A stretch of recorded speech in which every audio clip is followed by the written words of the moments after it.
Aaron Michael Baker, born November 4th, 1981 in Storm Lake, Iowa, but was living in Cherokee at the time, then moved over to Sioux City with my family at about age 3.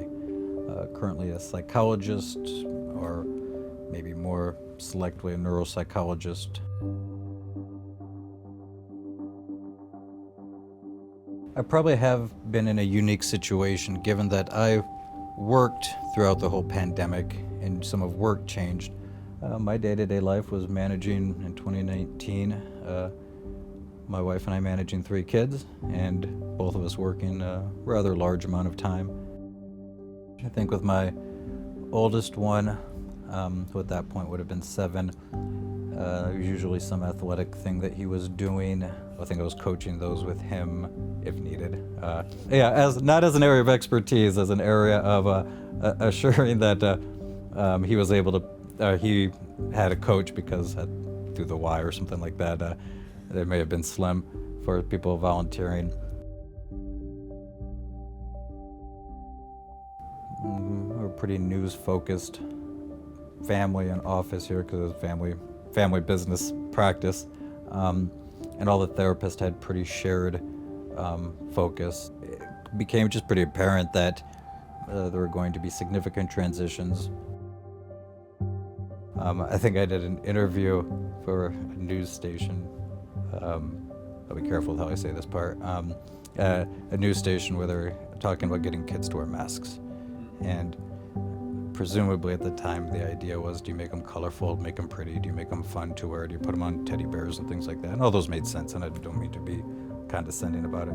But to me, it struck me as an odd question. It's odd to think of how do you get a child to wear a mask when an adult wasn't wearing a mask at the time? It was such an odd question. I mean, it wasn't that hard to get children to wear masks. I dealt with a lot of children that even when we started opening back up, and if the rules wearing a mask and you were wearing a mask and that's just the lifestyle of how it went, then even children that tend to be more defiant or oppositional were still wearing them. But telehealth, so we have right in March, we transitioned right away. Some things changed. Adolescence, I think, kind of gravitated it very naturally. You would find some people that opened up far more quickly. You'd found that probably some people who may have most stereotypically been more resistant to coming to therapy found a level of anonymity that would allow them to come into therapy. They could, for example, they could do it from their car on a long break from work and not have to feel that someone might see them coming in here or something like that.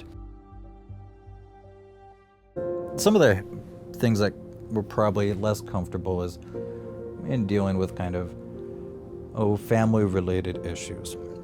And there's a certain level of privacy that I'm a strong believer one needs when they come to therapy.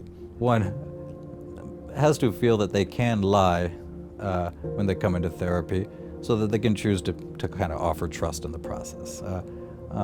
One can come in and keep things private and choose to offer certain information when they want to. And I think that the genuineness that comes with that trusting relationship, as opposed to thinking you come in and have to say everything. One gets to choose what they want to.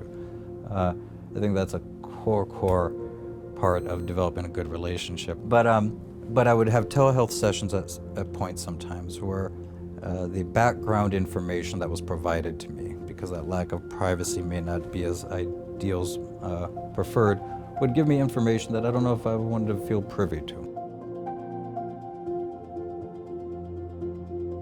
But it was unfortunate of the amount of cognitive energy, myself included, and many people, to try to battle life within a pandemic that was kind of had this superimposed part of it that was as if one had to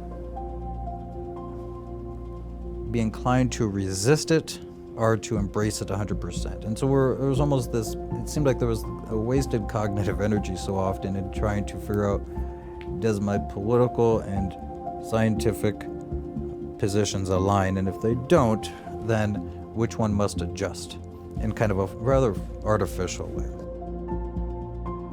Many well-intended people are just fed such polarizing information. It's so irritating.